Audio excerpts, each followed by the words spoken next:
Tamil Nadu CM Joseph Vijay ಹಾಗೂ ಪತ್ನಿ ಸಂಗೀತ ಸ್ವರ್ಣಲಿಂಗಂ ನಡುವೆ ವಿಚ್ಛೇದನ ಇಲ್ಲ. ವಿಜಯ್ ಪತ್ನಿ ಸಂಗೀತ ಡಿವೋರ್ಸ್ ಅರ್ಜಿಯನ್ನ ವಾಪಸ್ ತೆಗೆದುಕೊಂಡಿದ್ದಾರೆ. ಅರ್ಜಿ ವಾಪಸ್ ಪಡೆಯುವ ಅಪ್ಲಿಕೇಶನ್ ಅನ್ನ ಕೋರ್ಟ್ ಪುರಸ್ಕರಿಸಿದೆ. ಆದರೆ ಮತ್ತೆ ವಿಚ್ಛೇದನಕ್ಕೆ ಅರ್ಜಿ ಸಲ್ಲಿಸುವ ಹಕ್ಕನ್ನ ಸಂಗೀತ ತಮ್ಮತ್ರ ರಿಟೈನ್ ಮಾಡ್ಕೊಂಡಿದ್ದಾರೆ. ಹಾಗಂದ್ರೇನು, ಕೇಸ್ ಇಲ್ಲಿಗೆ ಮುಗ್ದಿಲ್ವಾ? ವಿಜಯ್ ಸಂಗೀತ ನಡುವೆ ಎಲ್ಲ ಮುಗಿದು ಇನ್ನೇನು ಡಿವೋರ್ಸ್ ಆಗಿ ವಿಜಯ್ ಇನ್ನೊಂದು ಮದುವೆ ಆಗ್ತಾರೆ, ನಟಿ ತ್ರಿಷಾ ಕೈ ಹಿಡಿತಾರೆ ಅನ್ನುವ ರೂಮರ್ಗಳು ಓಡಾಡ್ತಿರುವ ನಡುವೆನೆ ಸಂಗೀತ ಹೊಸ ಟ್ವಿಸ್ಟ್ ಕೊಟ್ಟಿದ್ದಾರೆ. ಬಹುಶಃ ಅವರ ಸಿನಿಮಾಗಳಲ್ಲೂ ಕೂಡ ಇಂತಹ ಟ್ವಿಸ್ಟ್ ಸಿಕ್ಕಿರ್ಲಿಕ್ಕಿಲ್ಲ ಅನ್ಸುತ್ತೆ. ಅಸಲಿಗೆ ಸಂಗೀತ ವಿಚ್ಛೇದನ ಅರ್ಜಿ ವಾಪಸ್ ತೆಗೆದುಕೊಳ್ತಾ ಇರೋದಕ್ಕೆ ಕಾರಣ ಏನು? ಇದರ ಹಿಂದಿರುವ ಉದ್ದೇಶ ಏನು? ವಿಜಯ್ ಕ್ರಿಶ್ಚಿಯನ್ ಧರ್ಮಕ್ಕೆ ಸೇರಿದವರು, ಸಂಗೀತ ಹಿಂದೂ ಧರ್ಮಕ್ಕೆ ಸೇರಿರೋರು. ಅವರ ಡಿವೋರ್ಸ್ಗೆ ಯಾವ ಧರ್ಮದ ಕಾನೂನು ಅನ್ವಯವಾಗುತ್ತೆ? ಈ ಕೇಸ್ನಲ್ಲಿ ಸಂಗೀತ ಪರವಾಗಿರುವ ಆ ಪವರ್ ಏನು? ಮುಖ್ಯಮಂತ್ರಿಗಳ ಹೊಸ ಮದುವೆಯ ಕತೆ ಏನು? ಅಸಲಿಗೆ ಎಲ್ಲೋ ಇಂಗ್ಲೆಂಡ್ನಲ್ಲಿದ್ದ ಸಂಗೀತ ವಿಜಯರನ್ನ ಮದುವೆಯಾಗಿದ್ದು ಹೇಗೆ? ಅವರ ಲವ್ ಸ್ಟೋರಿ ಹೇಗಿತ್ತು? ಎಲ್ಲವನ್ನ ಇವತ್ತಿನ ಸಿನಿಮಾ ಕಮ್ ಪೊಲಿಟಿಕ್ಸ್ ಸ್ಪೆಷಲ್ನಲ್ಲಿ ನೋಡ್ತಾ ಹೋಗೋಣ. ಸ್ನೇಹಿತರೆ ನಮಸ್ಕಾರ. ಚರಿತ್ರೆ ಮತ್ತೊಂದು ವಿಡಿಯೋಗೆ ನಿಮಗೆಲ್ಲ ಪ್ರೀತಿಯ ಸ್ವಾಗತ.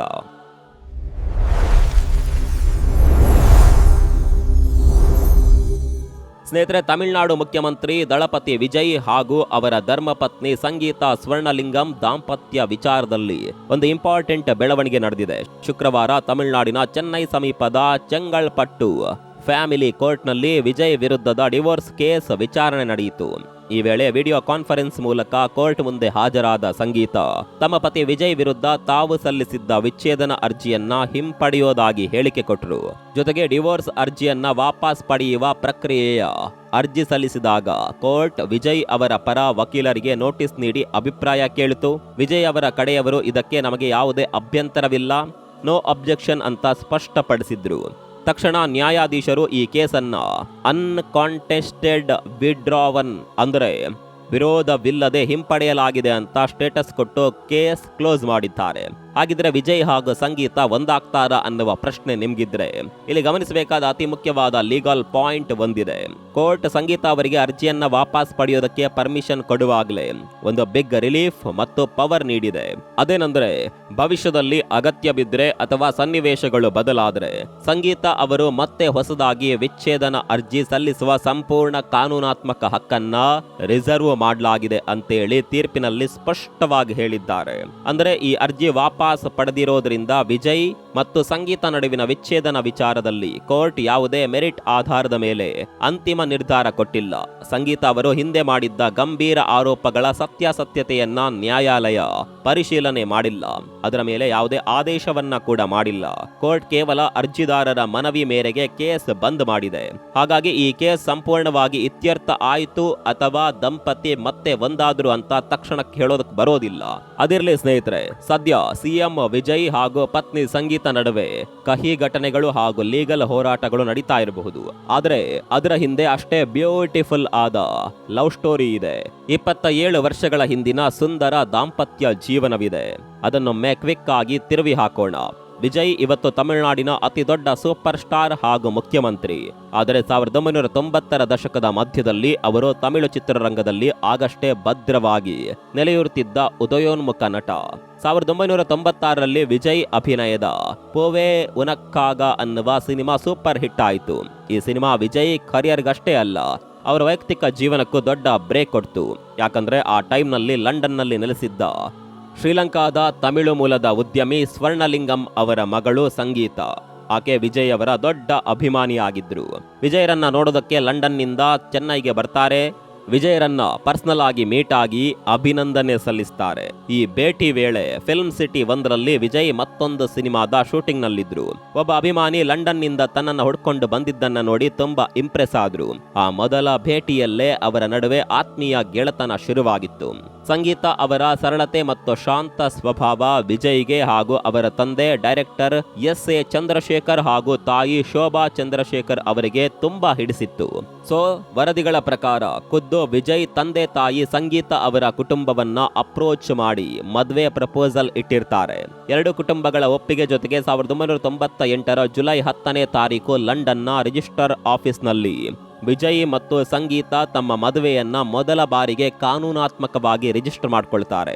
ಅದಾದ್ಮೇಲೆ 1999 ಆಗಸ್ಟ್ 25ನೇ ತಾರೀಕು ಚೆನ್ನೈನಲ್ಲಿ ಅದ್ಧೂರಿಯಾಗಿ ಸಾಂಪ್ರದಾಯಿಕ ಹಿಂದೂ ಪದ್ಧತಿಯಂತೆ ವಿವಾಹ ನಡೆಯಿತು. ಈ ದಂಪತಿಗೆ ಜೇಸನ್ ಸಂಜಯ್ ಹೆಸರಿನ ಮಗ ಮತ್ತು ದಿವ್ಯಾ ಸಾಶಾ ಹೆಸರಿನ ಮಗಳಿದ್ದಾರೆ.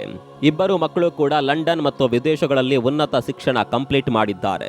ಸುಮಾರು 2 ದಶಕಗಳಿಗೂ ಹೆಚ್ಚು ಕಾಲ ತಮಿಳು ಚಿತ್ರರಂಗದ ಮೋಸ್ಟ್ ಐಡಿಯಲ್ ಹಾಗೂ ಕ್ಯೂಟ್ ಕಪಲ್ ಅಂತಾನೆ ಮೆಚ್ಚುಗೆ ಪಡೆದಿದ್ದ ವಿಜಯ್ ಸಂಗೀತ ದಾಂಪತ್ಯದಲ್ಲಿ 2021ರಿಂದ ಬಿರುಕು ಮೂಡುತ್ತೆ. ಕಾರಣ, ಡಿವೋರ್ಸ್ ಅರ್ಜಿ ಹಾಕುವಾಗ ಸಂಗೀತ ಅವರು ಪತಿ ವಿಜಯ್ ವಿರುದ್ಧ ಸಾಲು ಗಂಭೀರ ಆರೋಪಗಳನ್ನ ಮಾಡಿದ್ರು. ಮೊದಲನೇದು ಅಡಲ್ಟ್ರಿ ಅಂದ್ರೆ ಅಕ್ರಮ ಸಂಬಂಧ. ವಿಜಯ್ ಅವರು ಮತ್ತೊಬ್ಬ ಮಹಿಳೆ ಜೊತೆ ಅನೈತಿಕ ಸಂಬಂಧ ಹೊಂದಿದ್ದಾರೆ ಅಂತ ಸಂಗೀತ ತಮ್ಮ ಅರ್ಜಿಯಲ್ಲಿ ನೇರವಾಗಿ ಆರೋಪಿಸಿದ್ರು. ಅಗತ್ಯ ಬಿದ್ದರೆ ಆ ಮಹಿಳೆಯನ್ನ ಅಥವಾ ಆ ನಟಿಯನ್ನ ಈ ಪ್ರಕರಣದಲ್ಲಿ 2ನೇ ಎದುರುದಾರರನ್ನಾಗಿ ಸೇರಿಸೋದಾಗಿ ಕೂಡ ಸಂಗೀತ ಹೇಳಿದ್ರು. ಎರಡನೇದು ಮೆಂಟಲ್ ಅಗಾನಿ ಮತ್ತು ಕ್ರೌರ್ಯ. 2021ರಿಂದ ವಿಜಯ್ ಅವರು ತಮ್ಮಿಂದ ಭಾವನಾತ್ಮಕವಾಗಿ ದೂರ ಆಗಿದ್ರು. ಇದರಿಂದ ನಿರಂತರವಾಗಿ ಮಾನಸಿಕ ಹಿಂಸೆ, ನಿರ್ಲಕ್ಷ್ಯವನ್ನ ಅನುಭವಿಸಿದ್ದೇನೆ, ಮಾತುಗಳಿಂದ ಕೂಡ ಅಪಮಾನ ಆಗಿದೆ ಅಂತ ಹೇಳಿದ್ರು. ವಿಶ್ವಾಸ ದ್ರೋಹದ ಅನುಭವವಾಗಿದೆ ಅಂತ ಹೇಳಿದ್ರು. ಮೂರನೇದು ಪರೋಕ್ಷ ಸನ್ಯಾಸತ್ವ ಅಥವಾ ತ್ಯಜಿಸುವಿಕೆ. ಕಾನೂನಿನಲ್ಲಿ ಕನ್ಸರ್ವೇಟಿವ್ ಡೆಸರ್ಷನ್ ಅಂದ್ರೆ ದಂಪತಿ ಒಂದೇ ಮನೆಯಲ್ಲಿ ವಾಸ ಮಾಡಿದ್ರು, ಪತಿ ಅಥವಾ ಪತ್ನಿ ಪರಸ್ಪರ ಯಾವುದೇ ದಾಂಪತ್ಯ ಬಾಂಧವ್ಯ ಇಲ್ಲದೆ ಜೊತೆಗಿದ್ದು ಇಲ್ಲದಂತೆ ಜೀವನ ಮಾಡೋದು. ಒಂದೇ ಮನೆಯಲ್ಲಿದ್ದರೂ ವಿಜಯ್ ತಮ್ಮನ್ನ ಸಂಪೂರ್ಣವಾಗಿ ನಿರ್ಲಕ್ಷಿಸಿ ಪ್ರತ್ಯೇಕವಾಗಿ ಜೀವನ ಮಾಡ್ತಿದ್ದಾರೆ ಅನ್ನೋದು ಸಂಗೀತ ಅವರ ಆರೋಪವಾಗಿತ್ತು. ಆ ಆರೋಪಗಳಿಗೆ ಏನಾಯಿತು ಅನ್ನೋದನ್ನ ಮುಂದೆ ನೋಡೋಣ. ಸದ್ಯ ಈ ಪ್ರಕರಣದಲ್ಲಿ ಅತ್ಯಂತ ಕುತೂಹಲಕಾರಿಯಾಗಿ ಕಂಡುಬರುವ ವಿಚಾರ ಅಂದ್ರೆ ಇವರಿಬ್ಬರ ಮದುವೆಗೆ ಅನ್ವಯವಾಗುವ ಕಾನೂನು. ಆಗ್ಲೇ ಹೇಳಿದಾಗೆ ವಿಜಯ್ ಅವರು ರೋಮನ್ ಕ್ಯಾಥೋಲಿಕ್ ಕ್ರಿಶ್ಚಿಯನ್ ಧರ್ಮಕ್ಕೆ ಸೇರಿದವರು, ಸಂಗೀತ ಹಿಂದೂ ಧರ್ಮಕ್ಕೆ ಸೇರಿದವರು. ನಮ್ಮ ದೇಶದಲ್ಲಿ ವಿಭಿನ್ನ ಧರ್ಮಕ್ಕೆ ಸೇರಿದ ವ್ಯಕ್ತಿಗಳು ಮದುವೆಯಾದಾಗ ಅಥವಾ ಯಾವುದೇ ಧಾರ್ಮಿಕ ಚೌಕಟ್ಟಿಗೆ ಒಳಪಡದೆ ನಾಗರಿಕ ಮದುವೆ ಮಾಡಿಕೊಂಡಾಗ ಅವರಿಗೆ ಭಾರತೀಯ ವಿಶೇಷ ವಿವಾಹ ಕಾಯ್ದೆ 1954ರ ಅನ್ವಯ ಆಗುತ್ತೆ. ಸಂಗೀತ ವಿಚ್ಛೇದನ ಅರ್ಜಿ ಸಲ್ಲಿಸಿದ್ದು ಕೂಡ ಇದೇ ಸ್ಪೆಷಲ್ ಮ್ಯಾರೇಜ್ ಆಕ್ಟ್ 1954ರ ಅಡಿಯಲ್ಲೇ. ಕಾನೂನಿನ ಪ್ರಕಾರ ಸ್ಪೆಷಲ್ ಮ್ಯಾರೇಜ್ ಆಕ್ಟ್ ಅಡಿಯಲ್ಲಿ ಈ ಮಾದರಿಯ ಏಕಪಕ್ಷೀಯ ಅರ್ಜಿಯನ್ನ ಇತ್ಯರ್ಥಪಡಿಸೋದಕ್ಕೆ ವರ್ಷಗಟ್ಟಲೆ ಸುದೀರ್ಘ ವಿಚಾರಣೆ, ಸಾಕ್ಷ್ಯಾಧಾರಗಳ ಸಲ್ಲಿಕೆ ಮತ್ತು ಕ್ರಾಸ್ ಎಕ್ಸಾಮಿನೇಷನ್ ಇದೆಲ್ಲ ಬೇಕಾಗುತ್ತೆ. ಆದರೆ ಸಂಗೀತ ಅರ್ಜಿ ಹಾಕಿ 6 ತಿಂಗಳು ಕಳೆಯೋದ್ರೊಳಗೆ ಅರ್ಜಿ ವಾಪಸ್ ತೆಗೆದುಕೊಂಡಿದ್ದಾರೆ. ಆದರೆ ಇಷ್ಟೆಲ್ಲ ಗಂಭೀರ ಆರೋಪಗಳನ್ನ ಮಾಡಿದ್ದ ಸಂಗೀತ ದಿಢೀರನೆ ವಿಚ್ಛೇದನ ಅರ್ಜಿಯನ್ನ ವಾಪಸ್ ತೆಗೆದುಕೊಂಡಿದ್ಯಾಕೆ ಅನ್ನೋದು ದೊಡ್ಡ ಪ್ರಶ್ನೆ. ಕಾನೂನು ತಜ್ಞರು ಹಾಗೂ ತಮಿಳುನಾಡು ರಾಜಕೀಯ ವಿಶ್ಲೇಷಕರ ಪ್ರಕಾರ ಇದರ ಹಿಂದೆ ಒಂದೆರಡು ರೀತಿಯ ಸಾಧ್ಯತೆಗಳಿವೆ. ಸಾಧ್ಯತೆ 1, ಪರಸ್ಪರ ಸಮ್ಮತಿಯ ವಿಚ್ಛೇದನಕ್ಕೆ ಸಿದ್ಧತೆ. ಸಾಮಾನ್ಯವಾಗಿ ಒಂದು ಕಡೆಯಿಂದ ಏಕಪಕ್ಷೀಯವಾಗಿ ಕೋರ್ಟ್ಗೆ ಹೋಗಿ ಆರೋಪ ಪ್ರತ್ಯಾರೋಪ ಮಾಡಿದಾಗ ಕೇಸ್ ದೀರ್ಘಕಾಲ ಎಳೆಯುತ್ತೆ. ಇದರಿಂದ ಇಬ್ಬರ ಗೌರವಕ್ಕೂ ಧಕ್ಕೆಯಾಗುತ್ತೆ. ಹೀಗಾಗಿ ಏಕಪಕ್ಷೀಯ ಅರ್ಜಿಯನ್ನ ಹಿಂಪಡೆದು ಭವಿಷ್ಯದಲ್ಲಿ ಸೆಟಲ್ಮೆಂಟ್ ಮೂಲಕ ಇಬ್ಬರು ಸೇರಿ ಪರಸ್ಪರ ಸಮ್ಮತಿಯ ವಿಚ್ಛೇದನಕ್ಕೆ ಅರ್ಜಿ ಸಲ್ಲಿಸಲು ನಿರ್ಧಾರ ಮಾಡಿರಬಹುದು. ಈ ಕೇಸ್ನಲ್ಲಿ ಕೋರ್ಟ್ ಕೊಟ್ಟಿರುವ ಹೊಸ ಅರ್ಜಿ ಸಲ್ಲಿಸುವ ಹಕ್ಕು ಇದಕ್ಕೆ ಸೂಕ್ತ ವೇದಿಕೆ ಕಲ್ಪಿಸುತ್ತೆ. ಸಾಧ್ಯತೆ ನಂಬರ್ 2, ರಾಜಕೀಯ ಒತ್ತಡ ಮತ್ತು ಇಮೇಜ್ ಮ್ಯಾನೇಜ್ಮೆಂಟ್. ವಿಜಯ್ ಈಗ ಕೇವಲ ನಟರಷ್ಟೇ ಅಲ್ಲ, ತಮಿಳುನಾಡಿನ ಮುಖ್ಯಮಂತ್ರಿ. ಅವರ ವಿರುದ್ಧ ಕೋರ್ಟ್ನಲ್ಲಿ ಅಡಲ್ಟ್ರಿ ಹಾಗೂ ಕುಟುಂಬ ನಿರ್ಲಕ್ಷ್ಯದ ವಿಚ್ಛೇದನ ಕೇಸ್ ನಡೀತಾ ಇದ್ರೆ ಅದು ಅವರ ಪೊಲಿಟಿಕಲ್ ಕರಿಯರ್ಗೆ ಹಾಗೂ ಸಾರ್ವಜನಿಕ ಇಮೇಜ್ಗೆ ತೀವ್ರ ಧಕ್ಕೆ ತರುವ ಚಾನ್ಸ್ ಇರುತ್ತೆ. ಆ ಕಾರಣಕ್ಕೂ ಕೂಡ ಕೇಸ್ ಹಿಂಪಡೆದಿರಬಹುದು.